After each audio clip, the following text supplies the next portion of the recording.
friends, welcome back to Goodale Farm. I'm Peter. Today's video, take a little bit of a different twist. Talk about psychology and history.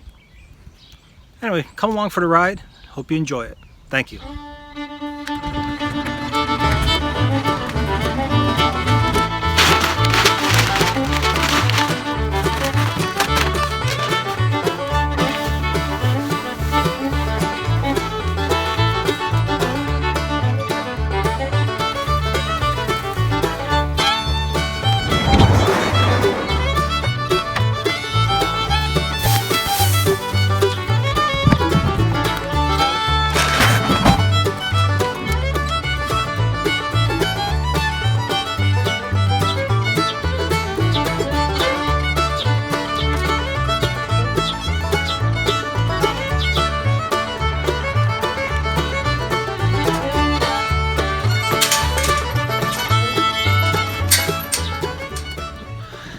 So I've always been fascinated by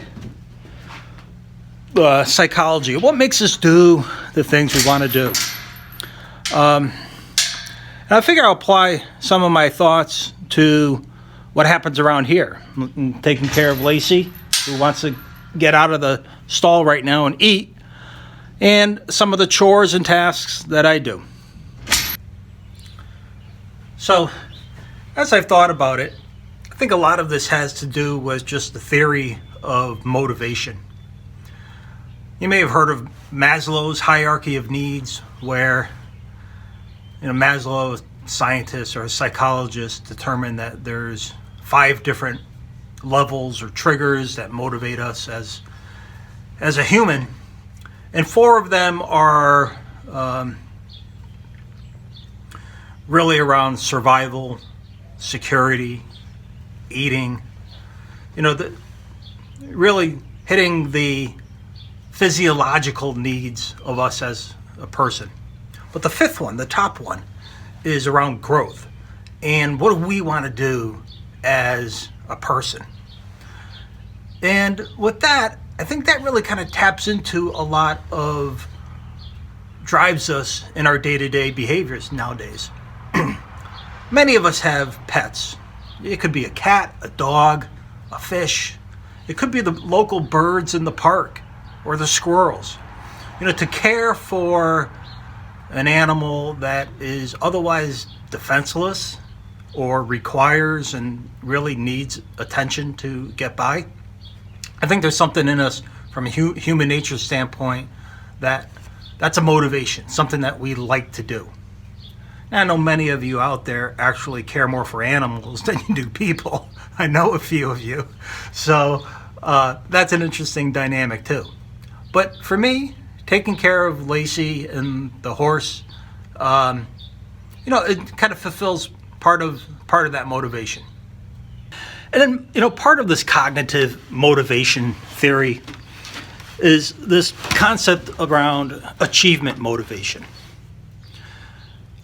Most of us, all of us, want to achieve something. Some of us have a very strong desire to do that. Some of us a little bit different. But when you look at the things you do every day, whether it be a routine task or part of your habit, that in effect is hitting this achievement motivation. And the task could be simply waking up every day and turning something on, feeding an animal, doing a chore.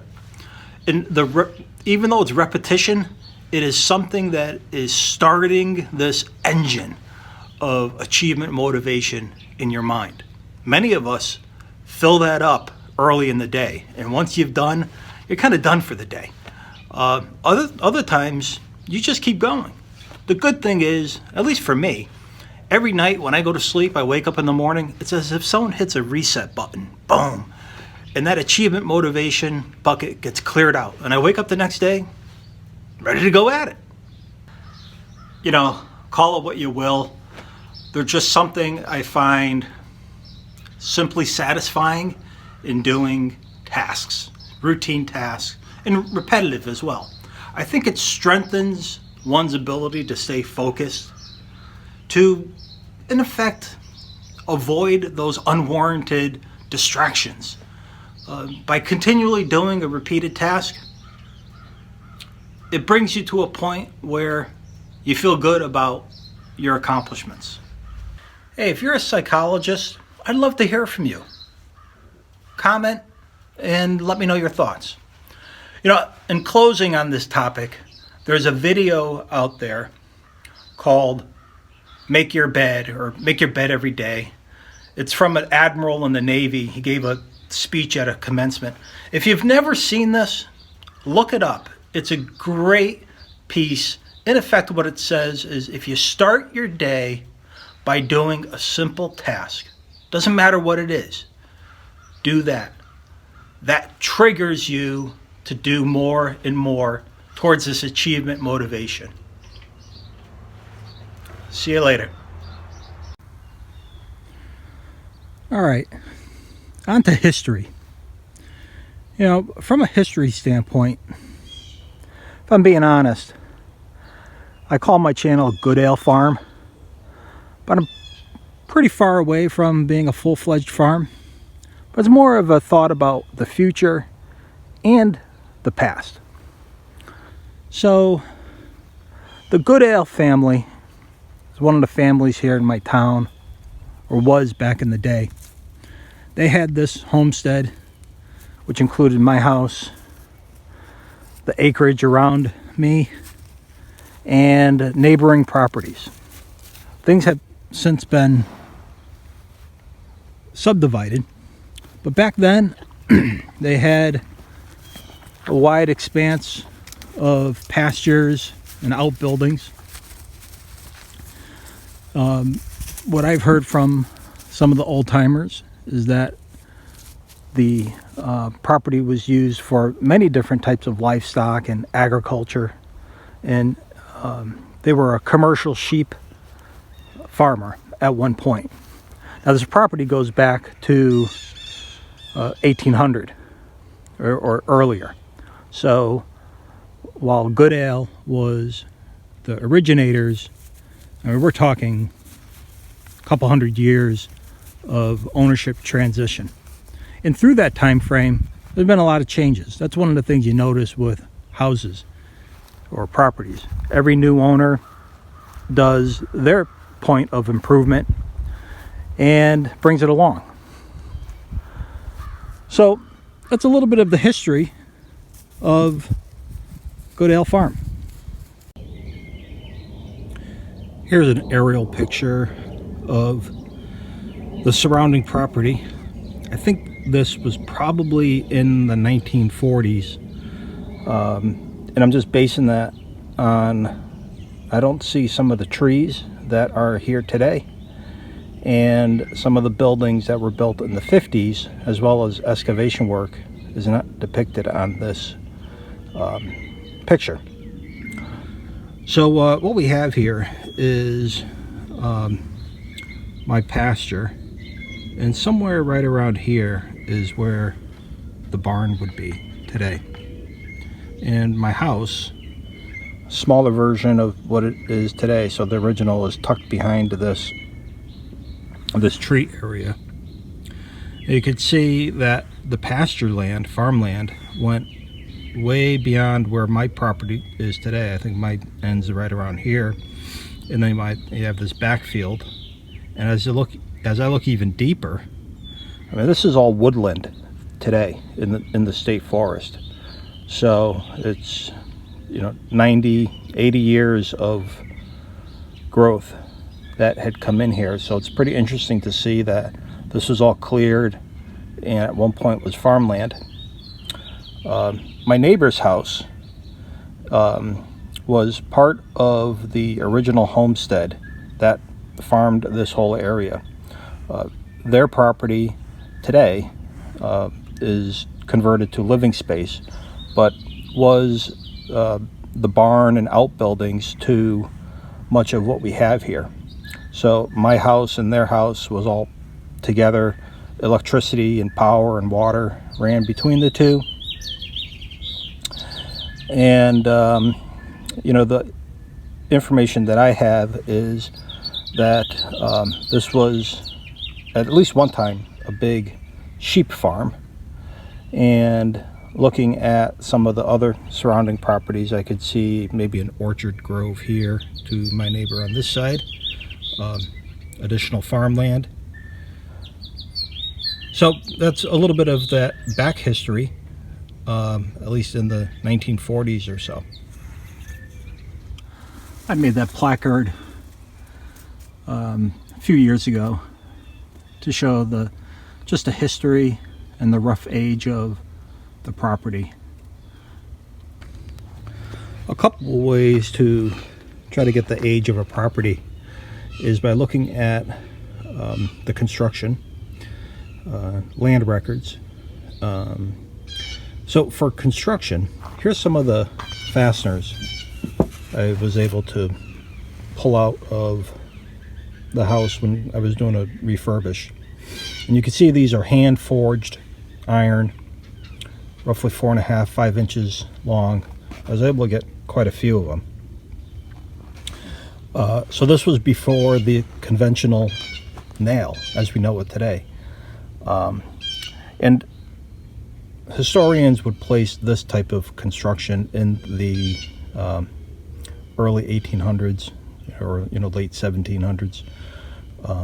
Our land records in town don't go back that far, so I went as far back as was provided, and it just indicated ownership of the property. I want to say early 1800s. Didn't get into the construction part of it. Let's go take a look at a beam, some of the wood that was pulled out, and I'll show you some of the evidence and what historians talk about when they look at that. Okay, here's one of the timbers or beams I was able to repurpose pulling out of the house to build this lean-to shed roof for my barn. I stored a tractor in here. But to highlight here, you can see perhaps, if it'll come out on camera, the markings of a hand-hewn timber. Hand-hewn is where you're not using a saw, you're using an axe to get that done. Now this timber, if I remember, was 20 feet tall, I think. And I had a couple of them. So, and I think they're chestnut, a very hard wood, not pine and not oak. But historians would say, if you take a look at the wood that was used, if there's saw marks, and saw marks would, show some type of circular rotation being cut, versus the hand hewn, you see different marks here. That's another indication of the age. So here in the basement, you can see the post and beam construction. This is the main body of the hearth. So above me is the main fireplace, and you can see the brickwork that was done, hundreds of years ago. It's just amazing that things like that stand the test of time. And these big timbers that's holding up the hearth, and then the foundation is neat. I mean, you could see here the granite slabs that were either pulled locally or from a quarry. There is a quarry mine, or old quarry mine nearby, that these may have come out of. And you can see here these markings that you can see where the stone actually was separated. And it looks like, the way these markings are, it looks like these are two pieces that were one time one. All right, so let's take a look at this stone here. You can see the remnants of holes that were drilled through it. And The way they used to cut this stone, some still do it today, is you drill these holes along a line of where you want the rock to split. And then you would use what's called feathers and wedges. And here's an example. It's made out of iron, and you have these two outside pieces that are the feathers. And then the piece that goes in the middle is the wedge. And you would put these in the hole, each hole, and hammer down with a sledgehammer the wedge piece of it. And the pressure of all of those wedges would create a weak point and eventually split the wood. So it's pretty cool how that happens. I've tried it. It's not easy. And I had the use of a power drill with a carbide bit to get through the stone, and then also heavy duty sledgehammers, which they had back then, but you know, they're made different today. And once the stone is cut, then you have to haul it up in place. You know, here's an example. This piece here on the corner, it's probably a good 10 inches wide, probably 2 feet, 18 inches high, and a good, let's call it 5 or 6 feet long. I would imagine mules, rope, pulleys, block and tackle to haul all of the stone. This is just one corner, you know, around the whole perimeter and put into place. It was probably quarried off-site.